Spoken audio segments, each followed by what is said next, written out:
I came home from a 12-hour nursing shift to find my house key no longer fit the lock, and my credit card declined at the gas station 2 blocks from my front door. I stood under the yellow fluorescence of that little canopy, rain beginning to tap against the concrete around my feet, and I told myself there had to be a mistake. I paid with crumpled bills from the bottom of my purse, drove home in the gray drizzle, climbed the porch steps of the house I had owned for 5 years, and watched my key slide into the deadbolt and turn nothing, just resistance. Cold, indifferent, immovable resistance. The lock had been changed. While I had been keeping a man alive in room 412 with a damaged heart and 2 daughters who visited every evening, someone had come to my home and changed my locks. It took 2 more hours to understand the full shape of what had happened.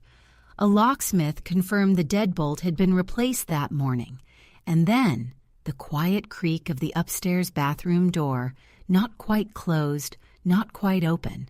Let me hear my husband's voice traveling through the wood, low and warm, and carrying the unmistakable ease of a task completed. "Yes, Mom. I did everything you said.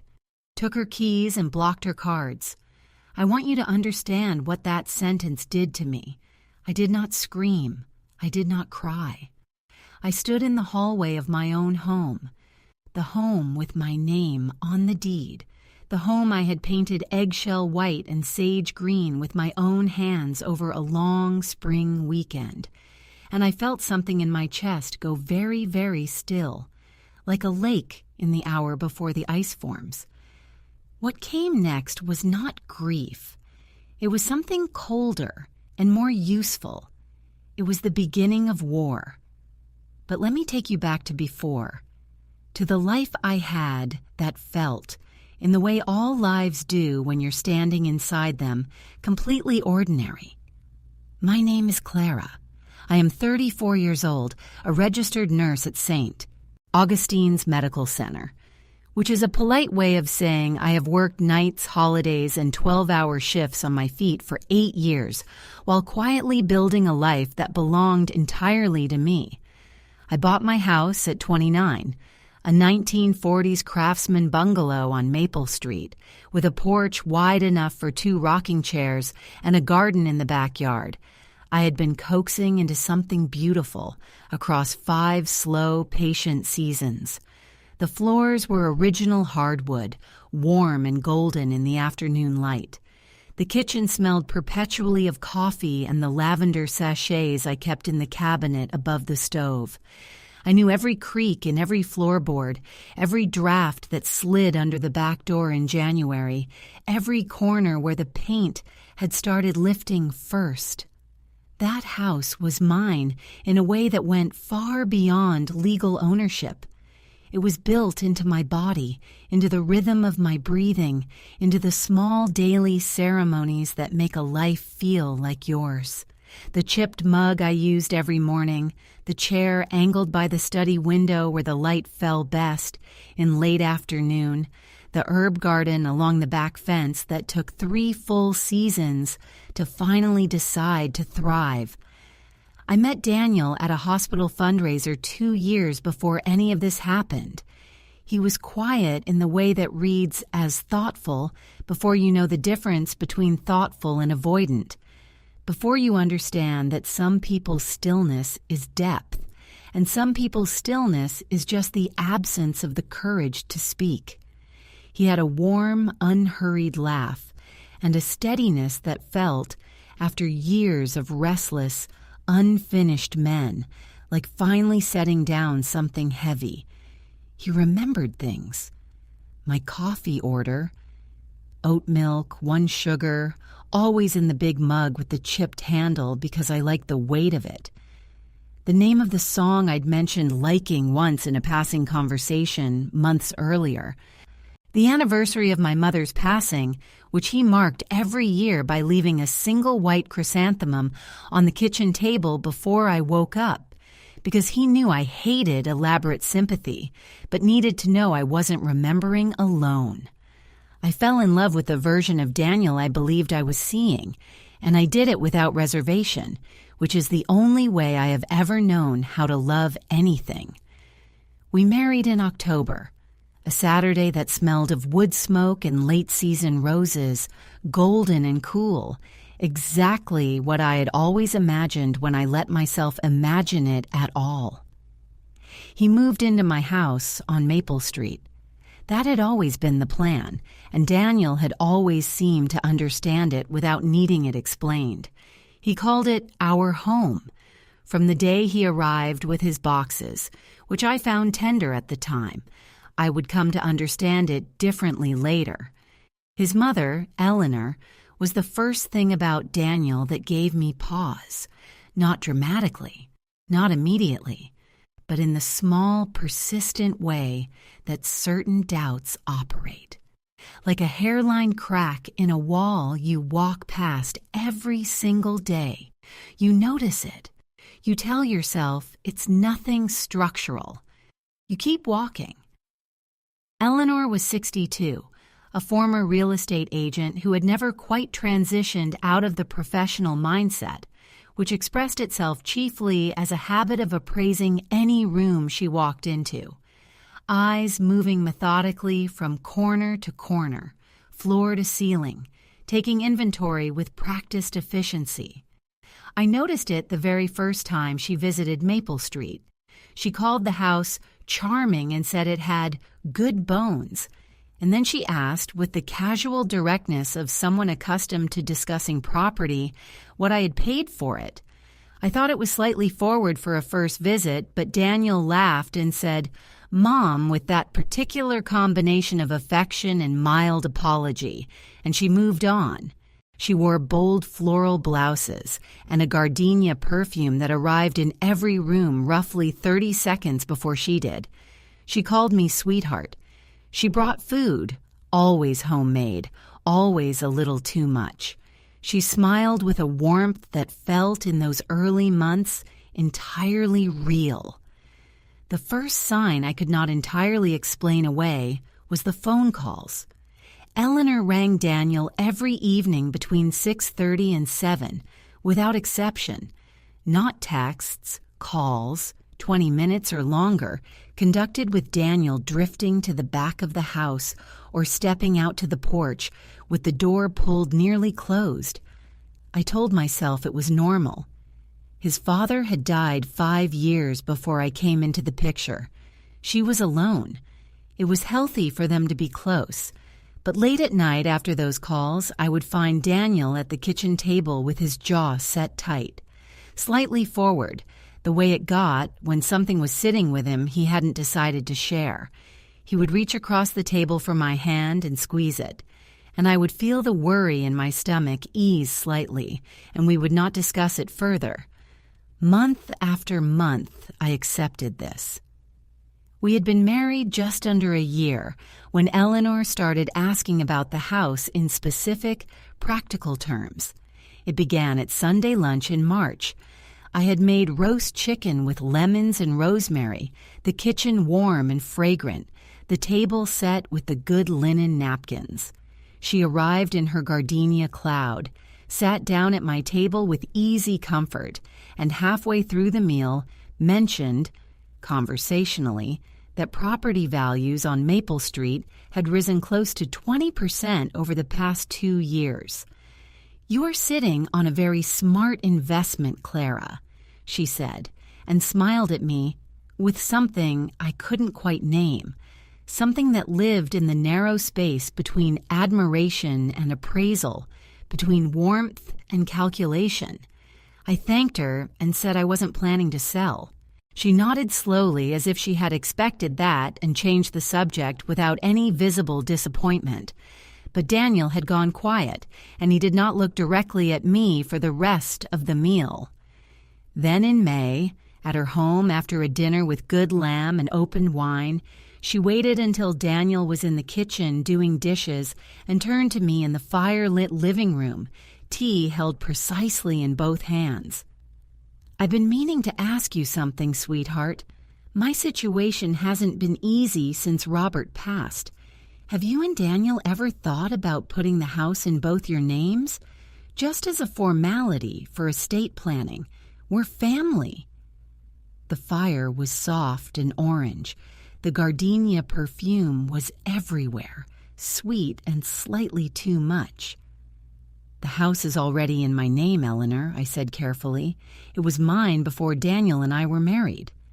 She nodded without flinching. "Of course. I only thought it might simplify things."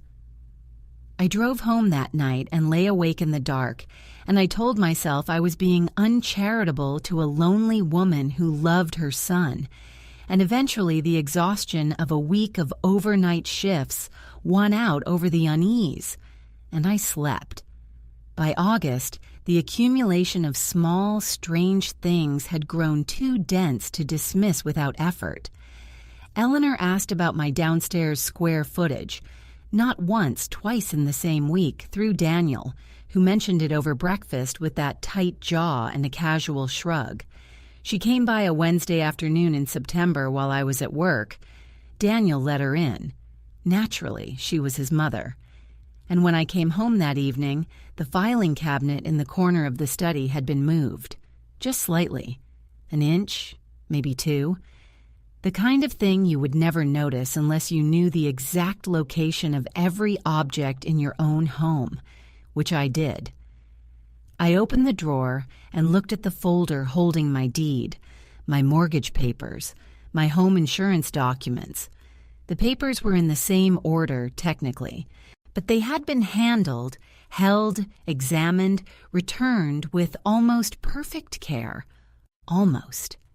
I stood with my fingertips on the edge of that folder, and I thought about the Sunday lunch and the May dinner, and the twice-weekly calls about square footage, and the picture that had been assembling itself at the edges of my attention for months came into enough focus for me to see its rough shape. And then I closed the drawer. I walked out of the study and made tea and sat in my kitchen and did not let myself finish the thought, because I could see where it led and I was not ready. That was September. November arrived anyway. I had worked overnight, 7 to 7, and driven home in that particular gray exhaustion where the world feels slightly unreal and every red light lasts too long. I stopped for gas at 5th and Maple. Declined. Tried again. Declined. I paid cash, drove the remaining 2 blocks, put my key in the lock of my front door. Nothing. The lock had been changed. I called Daniel. Voicemail on the second ring.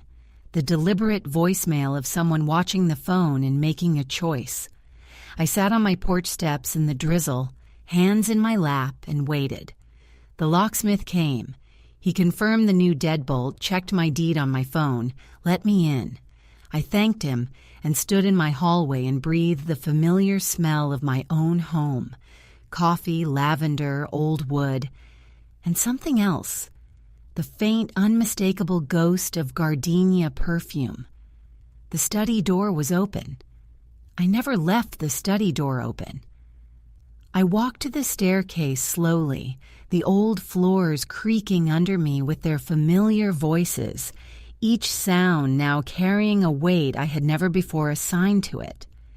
The bathroom door at the end of the hall was almost closed, a thin seam of yellow light along the bottom.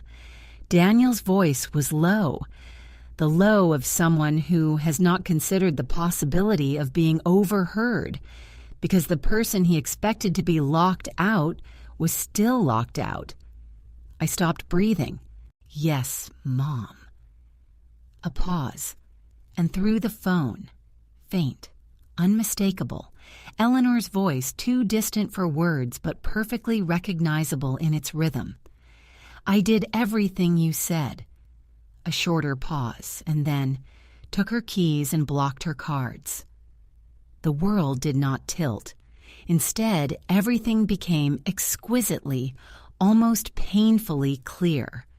The grain of the banister under my palm, the sound of rain against the hall window, the thin seam of yellow light under the door, my husband's voice warm with satisfaction.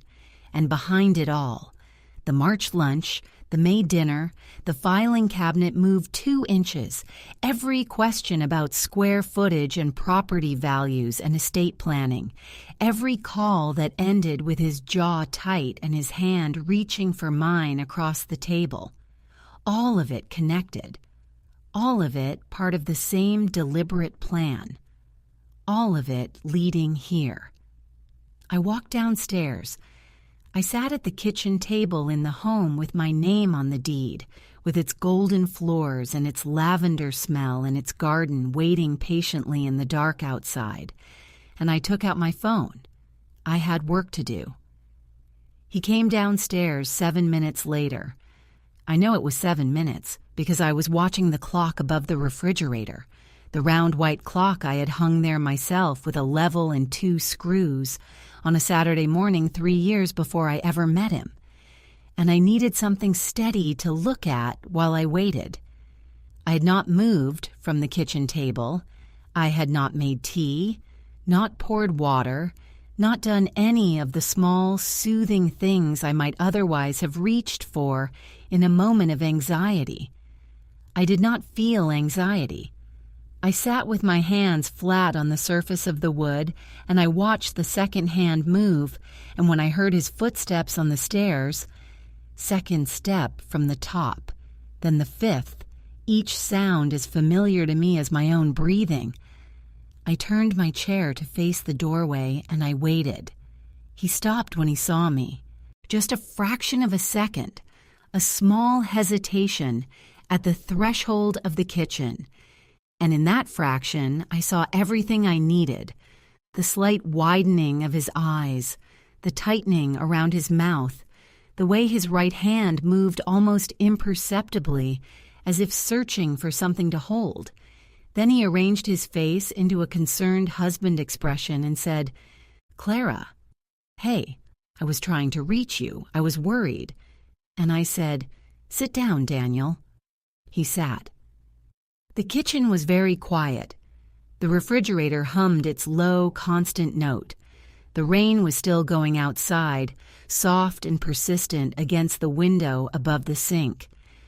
I looked at my husband across the kitchen table, the table we had eaten at every morning for 2 years, the table where he had reached for my hand 100 times, and I had felt safe, genuinely safe. And I said, without inflection, "I heard you on the phone, upstairs, just now." He went still. Not the comfortable, thoughtful stillness I had once found reassuring, but a different and entirely new kind. Tight, held, the stillness of a person who has realized they have walked into something with no easy exit. "Clara," he started, and I said, "Don't." Just that single word quietly, and it landed in the room like a stone dropped into still water. He closed his mouth. "You changed the locks on my house," I said. "You blocked my bank card. While I was at work keeping someone alive, you came to the house I own and you changed the locks. And then you stood in my bathroom and called your mother to report that you had done it."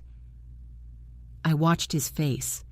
He was looking at the center of the table, at nothing. "I want to know the full plan, Daniel, right now, tonight, sitting here to my face." He told me. The room became colder with every sentence he spoke.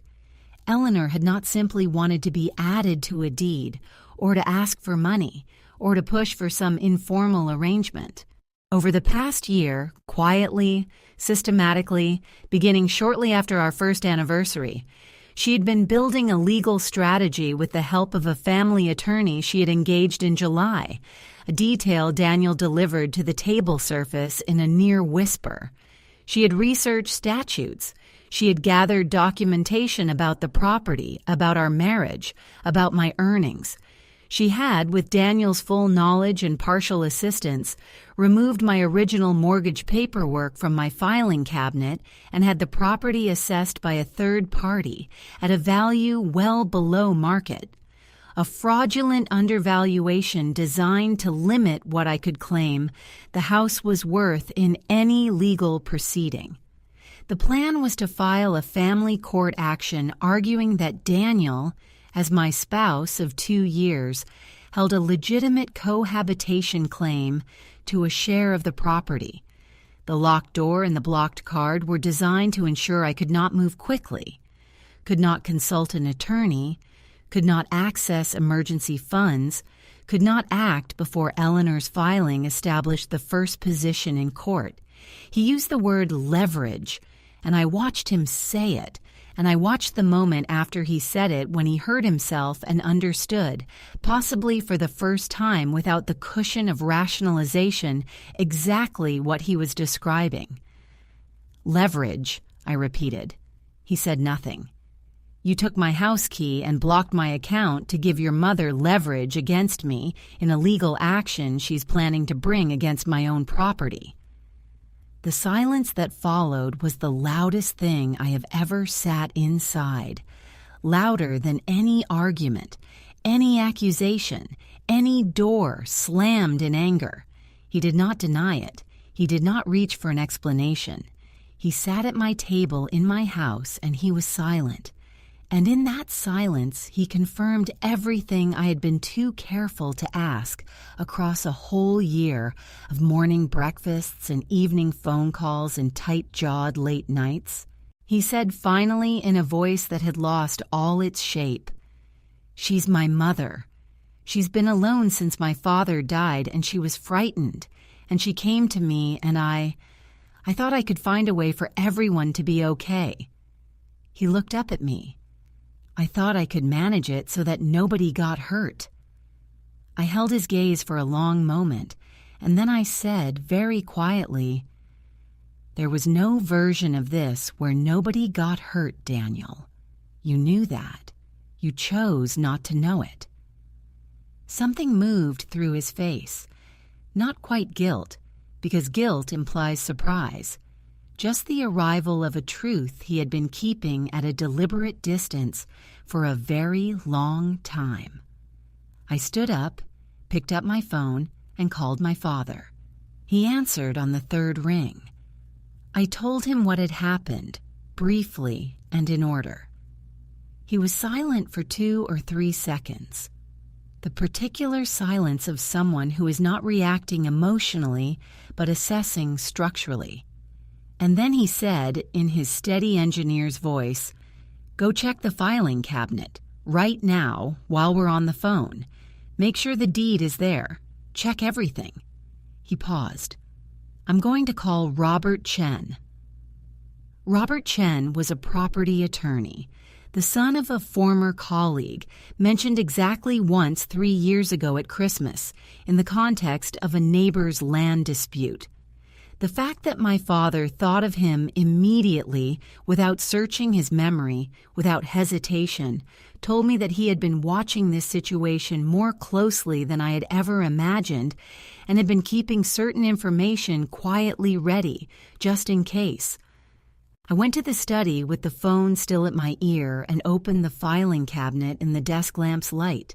The deed was there. The mortgage paperwork was there. The homeowner's insurance policy was gone. In its place, slipped to the back of the folder with just enough care to avoid being immediately obvious, was a single printed sheet I had never seen before. A property assessment dated 4 months earlier, listing my house at a figure that would have struck any reasonable person as too low, and that would have worked, in a family court context, to significantly undermine the property's actual value. I stood holding that page under the yellow desk lamp, and I thought of Eleanor reviewing this document with her attorney sometime in the past 4 months. Nodding, satisfied, filing it away, knowing it was ready.